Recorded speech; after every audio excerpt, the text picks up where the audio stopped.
Hey guys, welcome to my channel. Guys, आज की class में हम 7 फरवरी 2023 का क्वेश्चन पेपर डिस्कस करेंगे, जिसमें ईवीएस के सेक्शन को कवर करेंगे। तो पहला क्वेश्चन देखते हैं।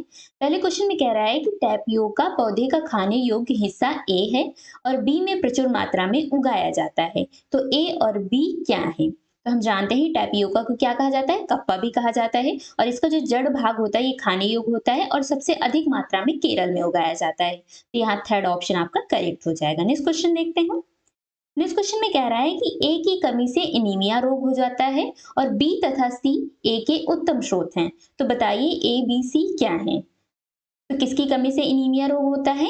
आयरन की कमी से। और आयरन के सोर्सेज की बात करें तो पालक, खजूर, ये सभी क्या है? आयरन के सोर्सेज हैं। यानी यहाँ जो आपका थर्ड ऑप्शन है वो एकदम करेक्ट हो जाएगा। नेक्स्ट क्वेश्चन देखते हैं। नेक्स्ट क्वेश्चन में कह रहा है कि अंजलि नई दिल्ली से तिरुवनंतपुरम रेल यात्रा द्वारा यात्रा तक मतलब जो यात्रा तय कर रही है, अपनी ये रेल यात्रा के दौरान वो निम्नलिखित में से किस नदियों से गुजरेंगी? अगर हम बात करें तो दिल्ली आपको यहाँ देखने को मिलेगा, और दिल्ली के बाद अगर आप तिरुवनंतपुरम की बात करेंगे तो तिरुवनंतपुरम आपको केरल में देखने को मिलेगा, जो कि अरेबियन सी से लगा हुआ भाग है। और यहाँ जो आपको रिवर्स देखने को मिलेगी, एक तो मिलेगी आपको नर्मदा, कृष्णा और गोदावरी, यानी 3 नदियां आपको देखने को मिलेंगी। तो यहाँ आपका जो राइट ऑप्शन होगा वो हो जाएगा third, Narmada, Krishna and Godavari. Next question देखते हैं। नेक्स्ट क्वेश्चन में कह रहा है कि कौवे लकड़ी के छोटे छोटे टुकड़ों का इस्तेमाल करके वृक्षों पर अपना घोंसला बनाते हैं। और कहाँ बनाते हैं? वृक्ष की सबसे ऊंची डाली पर। लेकिन एक्स जो है वो अपना घोंसला नहीं बनाती और अपने अंडे कौवे के घोंसले में दे देती है। तो बताइए एक्स कौन है? तो यहाँ बात की जा रही है कोयल की, यानी थर्ड ऑप्शन आपका करेक्ट हो जाएगा। नेक्स्ट क्वेश्चन देखते हैं। नेक्स्ट क्वेश्चन में कह रहा है वाई के जिले एक्स में इत्र, गुलाब जल और केवड़ा जल बहुत अधिक मात्रा में तैयार किए जाते हैं। तो बताइए एक्स और वाई क्या है? तो यहाँ से हम कॉमन सा सेंस लगा सकते हैं कि जो इत्र फेमस है वो कहाँ के लिए फेमस है, यानी इत्र के लिए जो स्थान फेमस है वो है कन्नौज। कन्नौज कहाँ है? उत्तर प्रदेश में। यानी यहाँ आपकी बात की जा रही है सेकेंड ऑप्शन की। जो उत्तर प्रदेश के जिले कन्नौज में इत्र, गुलाब जल और केवड़ा जल बहुत अधिक मात्रा में पाया जाता है, यानी तैयार किए जाते हैं। यहाँ सेकेंड ऑप्शन आपका करेक्ट हो जाएगा। नेक्स्ट क्वेश्चन देखते हैं। नेक्स्ट क्वेश्चन में कह रहा है एक आपको स्टेटमेंट दिया गया है सर्टेन, और उससे रिलेटेड तर्क दिया गया, आपको बताना है कौन सा सही है कौन सा गलत है। अगर फर्स्ट की बात करें तो फर्स्ट में कह रहा है कि उबला हुआ अंडा पानी में भरे मग में डाला जाए तो यह डूब जाता है। यानी अगर उबला हुआ अंडे को अगर आप नॉर्मल वाटर में डालेंगे तो वो डूब जाएगा, लेकिन यही उबला हुआ अंडा अगर आप नमक वाले पानी में डालेंगे तो ये तैरने लगेगा। ऐसा क्यों? ऐसा इसलिए होता है, यानी स्टेटमेंट तो सही है, रीजन जान लेते हैं। ऐसा इसलिए होता है कि कोई भी वस्तु पानी में तभी तैरेगी जब उसकी डेंसिटी, यानी जो घनत्व है वो पानी की तुलना में कम हो जाएगा। अगर पानी में अगर आप नमक डाल देते हैं तो उसका घनत्व बहुत अधिक बढ़ जाता है, डेंसिटी बहुत अधिक ज्यादा हो जाएगी पानी की। जब पानी की डेंसिटी ज्यादा है तो वस्तु की डेंसिटी कम हो जाएगी, यानी वस्तु तैरने लगेगा। तो फर्स्ट तो सही हो जाएगा। दूसरा कह रहे हैं कि अंडे को उबाले जाने पर इसका घनत्व बढ़ जाता है, बढ़ता नहीं है घट जाता है, यानी सेकंड आपका गलत हो जाएगा, तर्क गलत है। सिर्फ और सिर्फ ए सही है, ए सही है, आर गलत है, तो यहाँ थर्ड सही हो जाएगा। नेक्स्ट क्वेश्चन देखते हैं। नेक्स्ट क्वेश्चन में कह रहे हैं कि आजकल हम देखते हैं कि बहुत से कुएं पूरी तरह से सूख चुके हैं।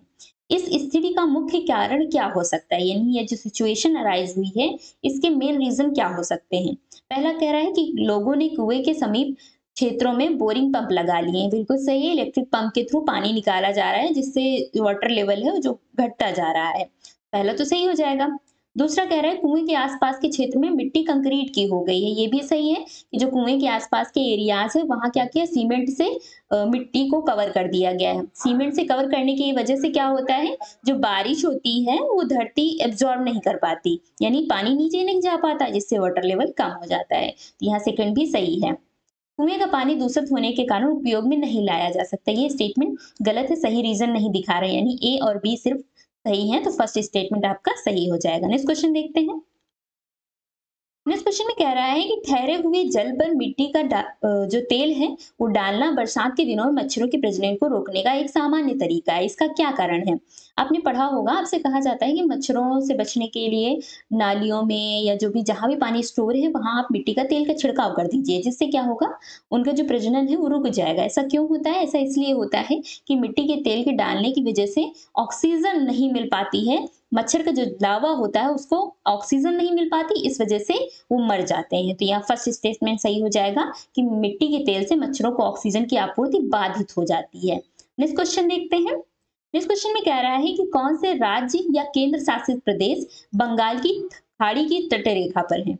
आपने इंडिया का मैप ऐसे देखा होगा, इधर होता है अरेबियन सी, इधर होता है बे ऑफ बंगाल। तो इधर जो कोस्टल एरियाज पे जो स्टेट हैं उनकी बात की जा रही है। तो पहले तो आपका आ जाता है तमिलनाडु, तमिलनाडु के बाद आ जाता है आपका आंध्र प्रदेश, आंध्र प्रदेश के बाद आ जाता है उड़ीसा, उड़ीसा के बाद पश्चिम बंगाल। तो अगर यहाँ बात करें तो यहाँ सेकंड ऑप्शन एकदम सही हो जाएगा, उड़ीसा भी है, तमिलनाडु भी है, आंध्र प्रदेश भी है, यानी सेकंड ऑप्शन एकदम करेक्ट है। नेक्स्ट क्वेश्चन देखते हैं। नेक्स्ट क्वेश्चन में कह रहा है कि भारत के एक गांव में घरों की दीवारें आमतौर पर मोटी होती हैं और मिट्टी से पुती होती हैं। इन घरों की छतें कांटेदार झाड़ियों से बनाई जाती हैं। इस प्रकार के गांव आमतौर पर किस क्षेत्र में हैं? तो ये राजस्थान की बात की जा रही है, यानी राजस्थान के घरों की विशेषता बताई जा रही है। और राजस्थान कैसा एरिया है? एक मरुस्थलीय एरिया है। तो यहाँ फर्स्ट ऑप्शन आपका करेक्ट हो जाएगा। नेक्स्ट क्वेश्चन देखते हैं। नेक्स्ट क्वेश्चन में कह रहा है कि शकरकंदी एक जड़ है, यानी जो आपका स्वीट पोटैटो होता है वो एक जड़ होती है, सही है। तर्क दिया गया है कि यह भोजन को स्टोर करती है। ये स्टेटमेंट भी, यानी रीजन, रीजन की बात नहीं कर रहे, स्टेटमेंट की बात कर रहे हैं। स्टेटमेंट सही है कि ये भोजन को स्टोर करती है, लेकिन ये कहना गलत होगा कि जो जड़ें होती हैं उनके लिए ये क्वालिटी जरूरी है कि वो भोजन को स्टोर करेंगी। यानी कुछ जड़ें भोजन को स्टोर करती हैं लेकिन सभी जड़ें भोजन को स्टोर नहीं करती। तो इस वजह से ए और आर दोनों सही है, लेकिन आर ए की सही व्याख्या नहीं करता। तो यहाँ आपका सेकंड ऑप्शन करेक्ट हो जाएगा। नेक्स्ट क्वेश्चन देखते हैं। नेक्स्ट क्वेश्चन में कह रहा है कि झूम की खेती में खरपतवारों को उखाड़ने के स्थान पर काटा और जलाया जाता है, सही बात है। राख मिट्टी में मिल जाती है जिससे मिट्टी की जो उर्वरकता होती है वो बढ़ जाती है, ये भी सही है। यानी जब राख मिट्टी मिल जाती है तो फास्फोरस की क्वांटिटी बढ़ जाती है मिट्टी में। यहाँ ए और आर दोनों सही है और आर ए की सही व्याख्या भी कर रहा है। तो यहाँ फर्स्ट स्टेटमेंट आपका करेक्ट हो जाएगा। नेक्स्ट क्वेश्चन पे फोकस करते हैं। नेक्स्ट क्वेश्चन में कह रहा है कि केचुआ किसानों का सबसे अच्छा मित्र माना जाता है, बिल्कुल सही बात है। केचुए खरपतवारों को नष्ट करते हैं? जी नहीं, खरपतवार को नष्ट नहीं करते। अगर खरपतवार की जो पत्तियां गिर जाती हैं, सड़ जाती हैं, उनको खा के वो वर्मी कंपोस्ट बना देते हैं। यानी यहाँ ए तो सही है बट आर गलत है, यानी ए सही है आर गलत है। थर्ड ऑप्शन आपका करेक्ट हो जाएगा। नेक्स्ट क्वेश्चन पे फोकस करते हैं। नेक्स्ट क्वेश्चन कह रहे हैं कि राजीव अपने घर में कंपोस्ट यानी कि वेजिटेबल्स से खाद बनाना चाह रहे हैं। निम्नलिखित में से कौन से अपशिष्ट पदार्थ उसको कंपोस्ट पिट में डालने चाहिए? पहला कह रहा है एल्युमिनियम पत्ती, जी नहीं। आपने देखा होगा एल्युमिनियम पत्ती होती क्या है, आप रोटी को रैप करके ले जाते होंगे एक सफेद पन्नी में, उसे कहते हैं एल्युमिनियम पत्ती। तो उसका इस्तेमाल हम नहीं करेंगे, यानी फर्स्ट स्टेटमेंट तो हो जाएगा गलत। दूसरा कह रहा है वनस्पति छिलके, छनी हुई चाय की पत्तियां और कागज, ये तीनों ही कंपोस्ट हो जाएंगे, यानी सेकंड ऑप्शन आपका करेक्ट हो जाएगा। थर्ड इस वजह से सही नहीं होगा क्योंकि इसमें पॉलीथीन दिया गया है। फोर्थ इस वजह से सही नहीं होगा क्योंकि दूध के पैकेट दिए गए हैं, दूध के पैकेट भी प्लास्टिक के बने होते हैं। तो यहाँ सिर्फ और सिर्फ दूसरा ऑप्शन ही करेक्ट होगा। नेक्स्ट क्वेश्चन देखते हैं। नेक्स्ट क्वेश्चन में कह रहा है कि बीज जो होते हैं यानी सीड्स होते हैं वो सजीव होते हैं कि निर्जीव होते हैं? सजीव होते हैं तो क्यों होते हैं, निर्जीव होते हैं तो क्यों होते हैं? तो बीज जो होते हैं उनको सजीव माना जाता है। क्यों? क्योंकि ये एक नए पौधे को बना सकते हैं, यानी पौधे, बीज किस, जो पौधे होते हैं किससे उगते हैं? बीज से ही तो उगते हैं। तो इस वजह से बीजों को सजीव माना जाता है क्योंकि ये एक पौधे में वृद्धि कर सकता है, एक नया पौधा जनरेट कर सकता है। तो यहाँ थर्ड ऑप्शन आपका करेक्ट हो जाएगा। फिर आ जाते हैं आपके ईवीएस पेडागोजी के क्वेश्चन। ईवीएस पेडागोजी में जो पहला क्वेश्चन पूछा गया है उसमें कह रहा है which of the following should be done by EVS teacher while assessing students, यानी जब बच्चों का आकलन कर, कोई एक टीचर है ईवीएस का, वो बच्चों का आकलन कर रहा है तो उसे क्या क्या चीजें करनी चाहिए? पहला है right qualitative statement about student, एकदम सही बात है। Focus only on a few aspect of student, ये गलत हो जाएगा। केवल और केवल कुछ हिस्से पर हम फोकस नहीं करेंगे, कुछ एस्पेक्ट पर फोकस नहीं करेंगे, सभी पे करेंगे। तो बी तो गलत हो गया, बी किस में दिया है इसमें, यानी ये भी गलत, ये भी गलत, ये भी गलत। सिर्फ और सिर्फ थर्ड ऑप्शन आपका करेक्ट हो जाएगा। तो इस तरह आप ऑड वन आउट करके भी आंसर निकाल सकते हैं। ये क्वेश्चन को सॉल्व करने का तरीका होता है, पेपर में अच्छे नंबर लाने का तरीका होता है। तो यहाँ सिर्फ और सिर्फ थर्ड ऑप्शन करेक्ट है। नेक्स्ट क्वेश्चन पे फोकस करते हैं। नेक्स्ट क्वेश्चन में कह रहा है कि विच of the following is an important feature in school field trip in EVS teaching. यानी ईवीएस टीचिंग में फील्ड ट्रिप जो ले जाया जाता है, बच्चों को जो क्षेत्र भ्रमण कराया जाता है, उसका इंपॉर्टेंट फीचर क्या है। पहला है awakens student interest to learn and get new learning information. एकदम सही बात है, बच्चे को जब आप घुमाने के लिए ले जाएंगे तो उसके अंदर क्यूरियोसिटी जनरेट होगी, कुछ नया सीखने की, कुछ नया देखने की। अगर आपको ट्रैवल पे ले जाया जाए, ट्रिप पे ले जाया जाए, तो आप पहले से ही बहुत ही ज्यादा क्यूरियस हो जाएंगे। आपके अंदर और इंटरेस्ट क्रिएट होगा कि अरे हम कोई नई चीजें, यानी कोई नई जगह एक्सप्लोर करने जा रहे हैं, कुछ नया देखेंगे, कुछ नया सीखेंगे। तो यहाँ पहला स्टेटमेंट करेक्ट हो जाएगा। सबसे ऑथेंटिक जो है वो फर्स्ट स्टेटमेंट ही है, इस वजह से फर्स्ट स्टेटमेंट आपका सही है। नेक्स्ट क्वेश्चन देखते हैं। नेक्स्ट क्वेश्चन में कह रहा है कि EVS curriculum has followed a theme based approach. यानी जो ईवीएस करिकुलम होता है वो थीम बेस्ड होता है, थीम बेस्ड करिकुलम को फॉलो करता है। क्यों? क्योंकि cover wide range of concept in one go, जी नहीं। बहुत सारे कॉन्सेप्ट को हमें कवर नहीं करना, हम पे फोकस करना है क्वालिटेटिव एजुकेशन पे। सेव रिसोर्सेज, ये भी गलत हो जाएगा। Help in assessing knowledge of children holistically, या enable student to be concern about society and nature both.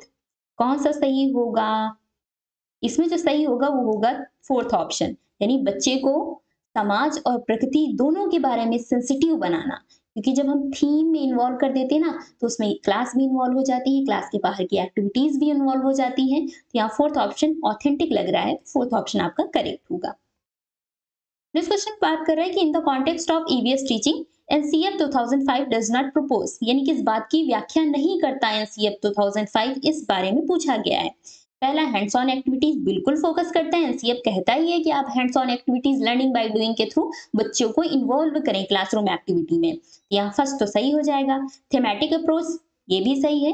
Linking student experience and context, ये भी सही हो जाएगा। नोइंग टेक्निकल टर्म्स, नहीं, टेक्निकल टर्म्स पे फोकस नहीं करना है। हमें बच्चे को लर्निंग बाय डूइंग के थ्रू कराना है, रोड मेमोराइजेशन नहीं कराना, कोई टर्म्स को, टेक्निकल टर्म्स को याद नहीं कराना है। तो इस क्वेश्चन के बिहाफ पे नॉट पूछ रहा है, इस वजह से फोर्थ ऑप्शन आपका करेक्ट हो जाएगा। नेक्स्ट क्वेश्चन देखते हैं। नेक्स्ट क्वेश्चन में कह रहा है कि in the teaching learning of EVS poems and stories are effective because, यानी टीचिंग लर्निंग, ईवीएस के टीचिंग लर्निंग प्रोसेस में जो स्टोरीज होती हैं, जो पोएम्स होती हैं, वो इफेक्टिव सोर्सेस क्यों हैं, ये आपसे पूछ रहा है। पहला, नर्चर क्यूरियोसिटी इन चिल्ड्रन, बिल्कुल सही बात है, क्यूरियोसिटी इंक्रीज करते हैं। अगर आपसे कोई कह दे कि हम आज आपको कहानी सुनाएंगे, आप खुद याद कीजिए, बचपन में आप बहुत क्यूरियस रहते होंगे अपने पेरेंट्स से कहानी सुनने के बारे में। तो यहाँ पहला तो सही हो जाएगा। Nurture aesthetic sense in children, यानी बच्चों में सौंदर्य बोध विकसित होता है, ये भी सही हो जाएगा। प्रोवाइड कॉन्टेक्सुअल लर्निंग इन्वॉल्वमेंट, ये भी सही है, कई सारे कॉन्टेक्स्ट, कई सारे एस्पेक्ट इन्वॉल्व हो जाएंगे। एक्सप्लेन वेरियस एब्स्ट्रैक्ट इन्वॉल्वमेंट, हमें अमूर्त चिंतन नहीं करवाना है, बच्चा प्राइमरी स्टेज में है, हमें अमूर्त चिंतन नहीं कराना, उसे मूर्त चिंतन के थ्रू, यानी आपको कॉन्क्रीट मटेरियल के थ्रू बच्चे को इन्वॉल्व करना है लर्निंग में। तो यहाँ ए बी सी सही है, यानी थर्ड ऑप्शन आपका एकदम करेक्ट हो जाएगा। नेक्स्ट क्वेश्चन पे फोकस करते हैं। नेक्स्ट क्वेश्चन में कह रहा है कि environmental studies education for primary students intense that, यानी जो प्राइमरी लेवल पे बच्चों को इन्वायरमेंटल स्टडीज कराई जाती है, उस शिक्षण का अभिप्राय क्या है, क्या ऑब्जेक्टिव है, क्यों प्रोवाइड किया जाता है प्राइमरी लेवल पे बच्चों को इन्वायरमेंटल स्टडीज, ये बेसिकली आपसे पूछ रहा है। किस चीज पे फोकस करेगा? स्टूडेंट्स बिकम मोर इंक्वेस्टिव, यानी कि कम जिज्ञासु हो, ज्यादा जिज्ञासु हो, कम गलतियां करें, या अच्छे रेखा चित्र बनाने में लेखन कौशल विकसित करें। तो सबसे ज्यादा इंपॉर्टेंट हो जाएगा जिज्ञास, यानी कि जो क्यूरियोसिटी है उसको इंक्रीज करना है, ना कि डिक्रीज करना है। तो हम सेकंड ऑप्शन के साथ चले जाएंगे, तो सेकंड ऑप्शन आपका करेक्ट है। नेक्स्ट क्वेश्चन पे फोकस करते हैं। इसमें कह रहा है कि EVS pedagogy advocates the following practices except, यानी किसे छोड़कर पर्यावरण अध्ययन सभी को समर्थन करता है। पहला, capacitating students for critical thinking and problem solving, एकदम सही है। विद्यार्थियों को सक्षम करना कि वो समालोचनात्मक चिंतन और समस्या समाधान कर सके। दूसरा कह रहा है कि पाठ्य पुस्तकों को वास्तविक जीवन के अनुभवों से बेहतर माने, यानी कि आपको इम्पोर्टेंस देनी है बुक्स को in comparison to real life situations.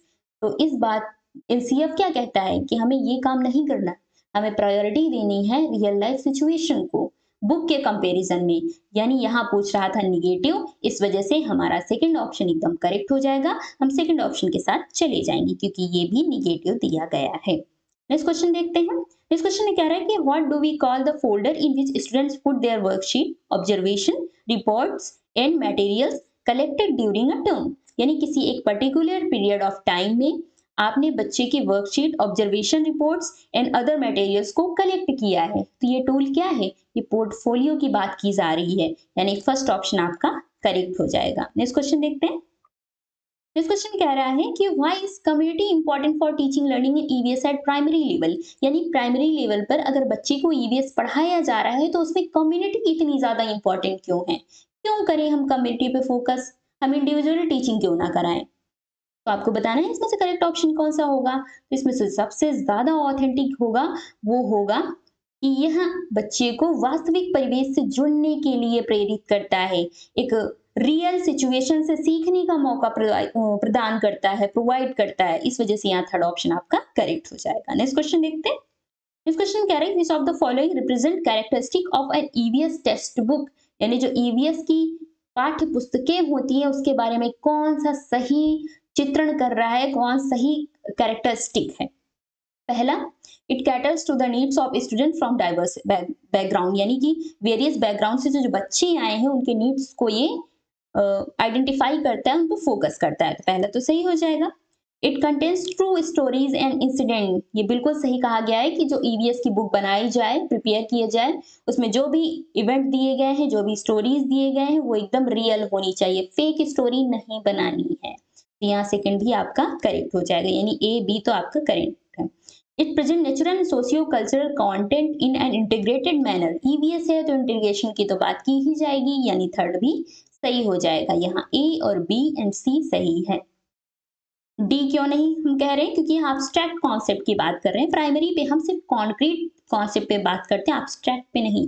अमूर्त चिंतन नहीं कराना बच्चे को, प्राइमरी लेवल पे है, कितना आप उसको और अधिक इन्वॉल्व कर दोगे, उसे डाइवर्जेंट थिंकिंग करनी है कॉन्क्रीट मटेरियल में, क्योंकि बच्चा लर्निंग बाय डूइंग से ज्यादा सीख पा रहा है, जो उसके सामने चीजें हैं उनसे वो ज्यादा सीख पा रहा है। तो यहाँ आपका पहला ही सही हो जाएगा, A B and C. Next question देखते हैं।